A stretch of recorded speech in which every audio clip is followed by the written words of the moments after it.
안녕하세요. 국박송의 큐티푸티 밤하늘 시간입니다. 오늘도 너무 많이 수고했고요. 오늘 밤 또 하나님께서 허락하시는 은혜와 평강이 또 말씀의 묵상의 힘이 저와 여러분에게 풍성하기를 소망합니다.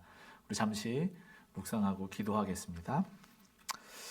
하나님 아버지 감사합니다. 주님의 은혜 가운데 설 수 있도록 인도해 주시고 하나님 아버지 감사합니다. 오늘 하루도 정말 주님의 평강 아래 잘 지내게 하여 주시고 주의 은혜 가운데 거할 수 있도록 인도해 주신 주님 참으로 감사합니다. 하루의 끝을 주의 말씀과 기도로 주님 앞에 올려드리기를 원하오니 주여 우리와 함께하여 주옵소서. 감사와 찬양을 드립니다. 예수님의 이름으로 기도드립니다. 아멘. 오늘 함께 보실 말씀은 베드로 전서 5장 1절에서 14절까지의 말씀입니다. 오늘 베드로 전서를 마지막으로 우리가 묵상하게 되는데 함께 잘 살펴봤으면 좋겠습니다. 베드로 전서 5장 1절에서 14절까지의 말씀입니다. 여러분 한번 눈으로 살펴보시고 함께 보실 수 있는 분들은 함께 합독했으면 좋겠습니다.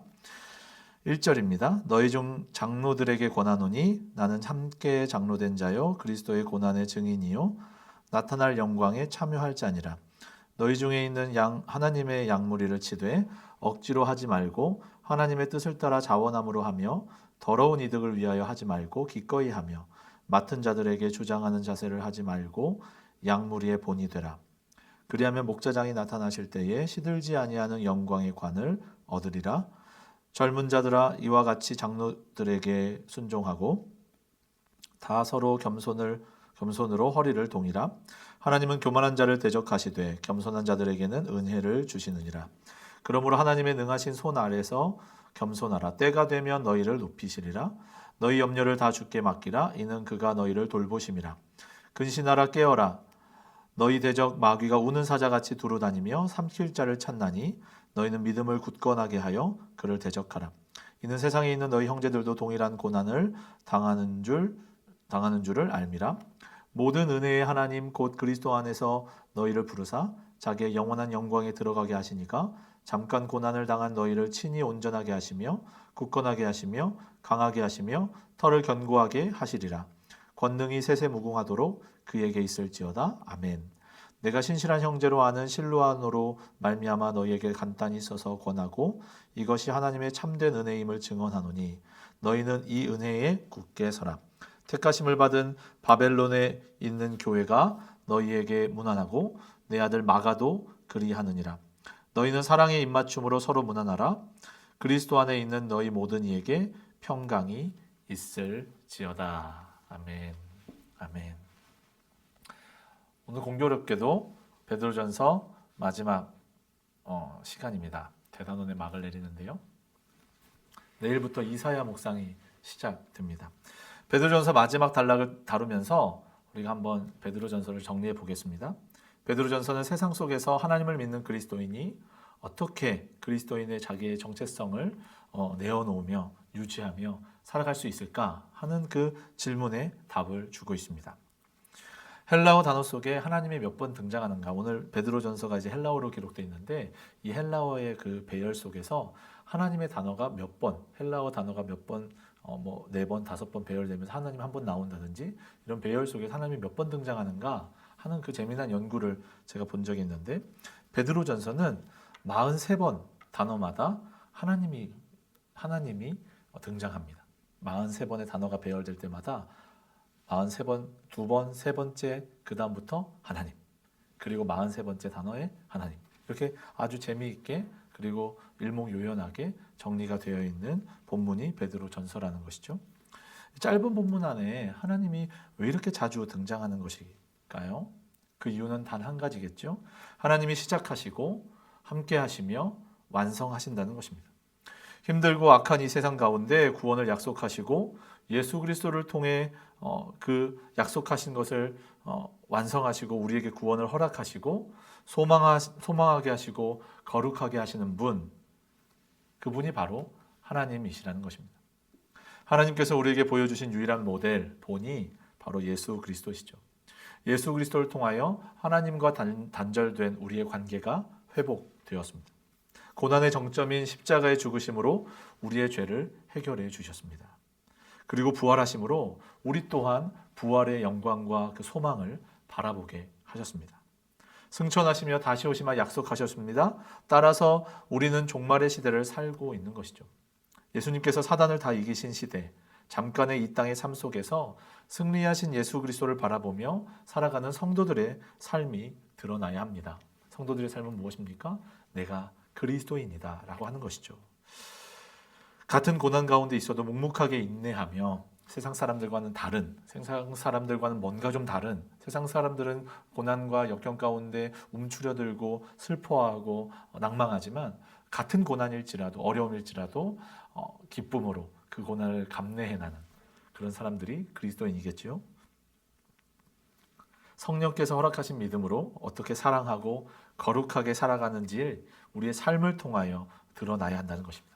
이것이 베드로 전체에 흐르고 있는 어떤 맥 그리고 중심 내용이라 할 수 있는 것이죠. 구원의 시작과 완성이 예수님을 통해 우리의 삶에 깊숙하게 들어온 것입니다. 지금 당하는 박해와 어려움의 삶 속에 인내하며 달려가야 하는 큰 그림 가운데 우리가 서 있는 것이죠. 이 삶의 시작이 하나님이시고 완성이 예수 그리스도이십니다. 이 전체적인 그림 안에 하나님이 그리신 그림 안에 큰 그림의 구원의 그 역사적인 그림 안에 중심에 누가 계시느냐? 예수 그리스도가 계시는 것이죠.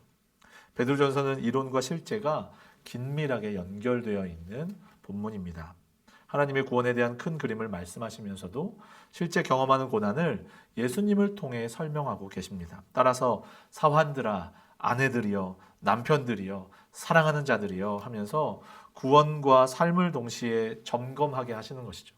이론을 말씀하시고 또 구원에 대한 어떤 계획과 약속의 말씀을 하시면서 삶 속으로 들어오셔서 남편들아, 아내들아 이렇게 행하여야 한다 하는 삶의 실제적인 것들도 점검해 주신다는 것이죠. 오늘 본문에도 특정한 대상이 등장합니다. 바로 장로들과 젊은이들입니다. 리더와 그를 따르는 이들입니다. 고난 중에 함께 믿음으로 걸어가는 신앙 공동체 전체를 의미하는 것이죠. 신앙의 공동체, 신앙의 지체들, 신앙의 가족들입니다. 예수 그리스도를 주로 시인하는 믿음의 공동체 말입니다. 먼저 장로들이라는 대상이 매우 이질적으로 느껴질 수 있습니다. 갑작스럽게 장로들이여 하는 거 이렇게 나오니까요. 그러나 오늘 본문 1절에는 그러므로 라는 단어가 생략되어 있습니다. 이것을 인식한다면 장로에 대한 부분, 이제 리더에 대한 부분들을 언급하는 것이 전혀 낯설지는 않습니다. 그러므로 바로 앞단락에 있는 내용과 주장의 방향성을 그대로 받아서 리더인 장로들이여 하고 이제 장로들에게 명령하고 또 그의 삶을 제시하는 것이죠. 앞단락인 베드로전서 4장 12절에서 19절까지 그 말씀은 일반적인 그리스도인이 받을 고난에 대해서 선포하고 있습니다. 세상의 일이나 자신의 죄악으로 인해 고난받지 말 것을 선포합니다. 그러니까 예를 들어서 예수 그리스도의 이름으로 고난을 받는 것에 대해서는 선포하고 있는데 내 죄로 인해서 마치 내가 실수하고 죄를 지어가지고 감옥에 간다든지 손가락질 받는 것에 대해서 이것이 하나님의 백성들이 감당해야 될 고난이구나. 마치 이렇게 오해하면서 자신을 뭔가 좀 이렇게 인식하는, 합리화하는 그런 삶을 살지 말라는 것입니다. 오직 예수 그리스도의 이름으로 예수 그리스도를 전할 때, 예수 그리스도의 삶을 따라 행할 때 세상이 박해하고 고난하는 것에 대해서 당할 때 그리스도인들이 어떻게 행해야 되는가 그것을 말하고 있는 것이죠. 4장 13절에 그리스도의 고난에 참여하는 것을 즐거워하고 14절에 그리스도의 이름으로 치욕을 당하면 복이 있다 이렇게 기록되어 있어요. 16절에 4장 16절에 그리스도인으로 고난받는 것은 부끄러운 일이 아니라 하나님께 영광을 돌릴 일이다 이렇게 기록되어 있습니다. 성령께서는 그리스도인들을 세상의 고난이 아니라 예수 그리스도의 고난으로 인도하십니다. 세상의 시선과 말에 두려워하지 않고 예수님의 고난에 동참하는 것은 성령 하나님이 일하시지 않고서는, 성령 하나님이 우리의 마음 가운데 계시지 않고서는 결코 일어날 수 없다는 것이죠. 성령께서 믿음을 주시고 감당할 수 있는 능력을 허락하여 주시고 의지를 주시기에 우리 예수님의 고난에 감히 참여하고 동참할 수 있는 의지적이고 힘과 믿음과 용기를 허락해 주시는 분이 성령 하나님이시라는 거예요. 성령께서 함께 하신다는 것은 그리스도인이라는 증거이며 그리스도의 고난에 동참할 수 있는 능력이며 세상 앞에 부끄러워할 것이 아니라 영광의 주인의 길을 걷고 있는 것이므로 이거보다 기쁜 일이 없다라고 오늘 본문은 선포하고 있는 것이죠. 지금의 고난에 훈련되어야 함의 이유는 이미 시작된 심판이 있기 때문입니다. 이 심판의 시작이 하나님의 집으로부터 표현되는 그리스도인으로부터 시작됩니다. 참으로 우리에게는 참 도전이 되고 참 우리의 삶을 점검하게 하는, 굉장히 좀 경계하게 하는, 우리의 나태했고 게을렀던 어떤 신앙의 모습들을 바짝 조여서 다시 한번 주님 앞으로 우리의 시선을 돌이키게 하는 그런 본문이 아닐 수 없습니다. 이 심판이 하나님의 백성들 그리고 그리스도인들로부터 시작한다고 본문이 이어지면서, 따라서 하나님을 의지하고 하나님의 뜻을 따라 사는 신자의 삶이 더욱 중요하게 된 것이죠. 신자는 어떻게 살아야 되는가? 이 심판이 다른 곳이 아니라 세상이 아니라 그리스도인으로부터 심판이 시작된다고 한다면 우리가 이제 예수님 재림하실 때 가장 먼저 예수님이 주목하시는 자들 아니겠습니까? 심판대에 가장 먼저 오를 자들 아니겠어요? 우리 온 전체 온 만물이 심판대에 오를 것입니다. 그때 물으시는 거예요. 너는 나를 뭐라 말하느냐? 너는 나를 믿느냐? 이건 주님께서 우리를 아세요. 주님이 아십니다. 거기서는 yes or no밖에 없는 거예요. 그런 것도 같고 저런 것도 같습니다. 이런 건 없는 거예요. 내일 한번 생각해 볼게요도 없는 거예요. 당장 지금 말해야 되는 겁니다. 그때 예수님께서 가장 주목하시는 공동체, 주목하시는 자들이 누굽니까? 그리스도인들. 그래서 심판이 그리스도인들부터 시작된다. 그렇게 5장 전에 있는 4장 12절에 19절에 그 본문의 방향성이 그렇게 좁혀지면서, 심판으로 좁혀지면서 오늘 5장 1절에 생략된 그러므로가 등장하는 거예요. 그러므로 하나님의 심판이 하나님의 집, 즉 그리스도인들에게 있다는 상황 가운데 지도자들과 그들을 따르는 자들에게 권면하는 내용이 오늘 본문이라는 것입니다. 리더인 장로들도 그리스도의 고난과 심판에서 벗어날 수 없습니다. 리더인 장로들과 사도인 베드로가 그 장로들과 자신을 동일시 여기죠. 사실은 사도라고 한다면 성경을 사실 기록한 분들 아니에요. 예수님을 직접 보고 예수님 말씀하시는 것, 행동하시는 것을 일거수일투족 다 보고 예수님의 죽으심과 부활하심과 승천하심을 다 경험한 자들이라고 한다면 우쭐될 수 있는 것이죠. 이미 수십 년이 지난 가운데 그것을 알고 직접 경험한 사람들이 사도들보다 그것을 더 많이 경험한 사람이 어디 있겠습니까? 사도들의 말보다 더 권위 있는 말이 어디 있겠어요? 어떤 사람이 예수님에 대해서 이렇게 얘기할 때 내가 사도인데 그러지 않았어 그러고 한다면 그건 바로 그냥 정리되는 것이죠. 장로들도 마찬가지입니다. 그 세워진 그 교회의 장로들이라고 한다면 응당 사도들의 말에 순종하고 그 말을 제일 권위로 세워야 될 텐데, 베드로는 어디까지 자신을 겸손하게 낮추는 것입니까? 장로들, 리더들의 위치까지 낮추는 거예요. 그 이유는 무엇입니까? 사도인 본인일지라도, 베드로일지라도 하나님의 심판에서 제외될 수 없다는 것입니다. 이것이 중요한 포인트죠. 베드로가 가지고 있는 그 심판에 대한 그 관점이, 나는 사도니까, 나는 그래도 예수님과 동행했으니까, 나는 그 모든 것들을 다 내어놓고 주님을 따랐으니까 나는 이들과 좀 격이 다르고 차이가 있겠지라고 생각하는 것이 아니라, 그건 세상의 생각이요. 자신은 어떻게 생각하는 것입니까? 장로인 여러분들이나 사도인 나나 같은 장로, 같은 리더의 입장으로서 하나님이 허락하시는 그 심판의 시간에 우리는 동일하게 그 심판의 때에 오를 것이다. 이렇게 생각하고 선포하고 있는 것이죠. 따라서 고난의 시간이 마친 마지막 날, 예수님이 재림하시는 그날 영광의 보상이 우리들에게 있을 것이다. 따라서 감독을 하되 억지로 하지 말고 자원함으로 하며, 더러운 이익, 이 세상에서 그 조그만 이익을 가지고 아웅다웅하며 그것을 얻기 위해서 애쓰며 싸우며 그 열정을 영혼들에게 쏟는 것이 아니라 그 세상의 것을 얻기 위해서 쏟아놓는 그런 삶을 살지 말고 그 열정, 굴림이 아닌 본이 되는 방식으로 하라.